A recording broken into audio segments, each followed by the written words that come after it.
నమస్కారం. ప్రస్తుతం మన దేశంలో అత్యధికంగా లవ్ జిహాదీ కేసులు నమోదవుతున్న, ఆ రకంగా పెళ్ళిళ్ళు అవుతున్న ముఖ్యంగా ఎక్కువలో కేరళే. ఆ కేరళ స్టోరీ సినిమా కూడా అదే. అయినా సరే వాళ్ళకి బుద్ధి బుర్రాలు లేకుండా ఈ మోనాలిస వచ్చి అడగగానే ఆ తిరువనంతపురం పోలీసులు ఓకే వాళ్ళ డ్యూటీ. బట్ ఈలోపు గవర్నమెంట్లో ఉన్నటువంటి మంత్రులు దగ్గరుండి మరి ఈ మోనాలిస ప్రియుడా ఇంకేమన్నా అనాలా నాకు అర్థం కావట్లే. ఆ పిల్ల వయసు ఎంత అండి? 18 సంవత్సరాలు, జస్ట్ మేజర్ అయింది అంతే. నిన్నటి వరకు పూసలు అమ్ముకుంటూ ఉన్నటువంటి ఆ పిల్ల, సరిగా చదువుకోవడం అన్నటువంటి పిల్ల, ఎవరో ఫోటోలు తీశారు, కుంభమేళాలో ఫేమస్ అయింది. ఆ సొన్నది మీద వచ్చేసి ది డైరీ ఆఫ్ మణిపూర్ అన్నాడు, దాన్ని యాక్టింగ్ అవి నేర్పుతున్నాడు. ఈలో 15 కేసులు ఇరుక్కున్నాడు. ఇంక మళ్ళీ ఆఫర్లు ఏమి లేవు అనుకున్నారు. అప్పుడు వీడియో కూడా ఇచ్చాం, అదృష్టం హ్యాపీగా ఇంటికి వచ్చింది అనుకున్నా. మరలి ఈలోపు ఆఫర్లు వచ్చినాయి. కేరళ వాళ్ళు వచ్చేసి నాగమ్మ అనే ఒక సినిమా, తెలుగులో వచ్చేసి లైఫ్ అనే ఒక సినిమా, ఇంకా వేరే రకరకాలు. సో అదృష్టం బ్రహ్మాండ కెరీర్ ముందుకెళ్తుంది. ఇంతలో అకస్మాత్తుగా ఫర్మాన్ ఖాన్ అని చెప్పేసి నేను ప్రేమించాను, సంవత్సరంన్నరగా మేము ప్రేమలో ఉన్నాం, పెళ్ళండి చూసుకుంటే అతనే చేసుకుంటాను. అవునే, ఇప్పుడు నీ వయసు ఎంత పిచ్చిపిల్ల, వద్దొద్దు ఇంటికి వెళ్దాందా అని అంటే లేదని వాళ్ళ నాన్నోళ్ళని ఇంటికి పంపించేసి ఎర్నాకుళంలో షూటింగ్ జరుగుతుంది నాగమ్మ అనే సినిమా. అక్కడ ఫర్మాన్ ఖాన్ తీసుకుని తిరువనంతపురం వచ్చేసారు. కేరళ రాజధాని అదే కదా, తిరువనంతపురం వచ్చేసారు. ఏం చేశారు? వచ్చి పోషన్లోకి వెళ్ళిపోయి మేము పెళ్లి చేసుకుంటాం, మా రక్షణ కల్పించండి అన్నారు. వయసు ఎంత చూస్తే ఆ మేజర్లు, సుప్రీంకోర్టు తీర్పులు ఉన్నాయి.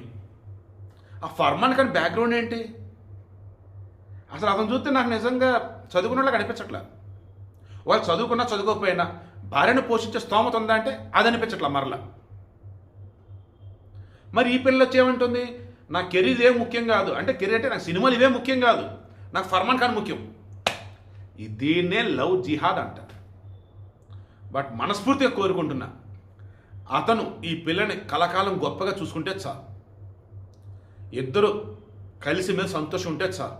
ఎందుకంటే నాకున్న సమాచారం మేరకు ఆల్రెడీ ఇప్పుడు గుళ్ళో పెళ్ళి. ఇది మళ్ళీ చూడండి ట్విస్ట్. అసలు లవ్ జిహాద్ అన్నప్పుడు పెళ్ళి ఎలాగైనా కానీ పెళ్ళి తర్వాత మతం మార్చుతారు, అది కదా మెయిన్. మళ్ళీ గుడిలో చేసే పెళ్లికి దగ్గరుండి కేరళ మంత్రులు వెళ్తున్నారు, పోలీసులు సెక్యూరిటీ. దేశం అంతా ఉలిక్కిపడుతుంది ఈరోజు. నిజంగా ఆ పిల్లది పిచ్చి కాకపోతే ఇంకేంటి అంటున్నారు. వయసు 18 సంవత్సరాలు అంటే, సంవత్సరం క్రితం ప్రేమ అంటే 16-14 సంవత్సరాలు ఉన్నప్పుడు ఒకరితో ప్రేమ. సోషల్ మీడియాలో దాన్ని పిచ్చి అంటారు, ప్రేమ అంటారా? ఈరోజు అమ్మ నాన్న శత్రువులు అయ్యారా? వాళ్ళ మీద కేసు పెట్టింది, మమ్మల్ని కాపాడండి అంటూ, మా పెళ్లి చేయండి అంటూ.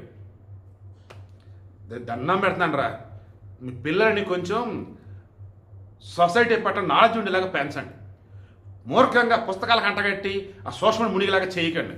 ఈ పిల్ల విషయంలో చేతులరా కేరళ ప్రభుత్వం తప్పే చేస్తుంది.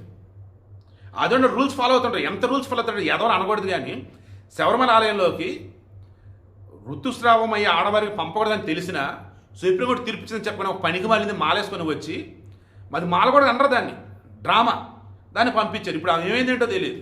అదో కేరళలో ఏం జరిగిందంటే మనం చూస్తూనే ఉన్నాం. నిజంగా అండి తెలియకుండా కొంచెం కోపం వచ్చేస్తుంది.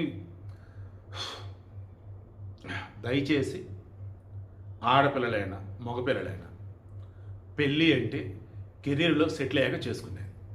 పెళ్ళి అంటే పెద్దవారిని ఒప్పించాక చేసుకునేది. పెళ్ళి అంటే అది జీవితం ఒక్కసారే ఉంటుంది. ఆలోచించి అడిగేయండి. అండ్ అదృష్టం ఒకసారి తలుపు తట్టింది, దరిద్రం తలుపు తీసేంత వరకు తడుతూనే ఉంటుంది. అలా ఈ పిల్లకి అదృష్టం 4 సార్లు వచ్చింది సినిమాల విషయంలో అన్నట్టు. దరిద్రం మాత్రం ఒక్కసారే వచ్చింది, ఆ ఒక్కసారి నెత్తిన పెట్టుకుంది. అదేంటే ప్రేమ అంట. నేనైతే లవ్ జిహాదేనా అంట.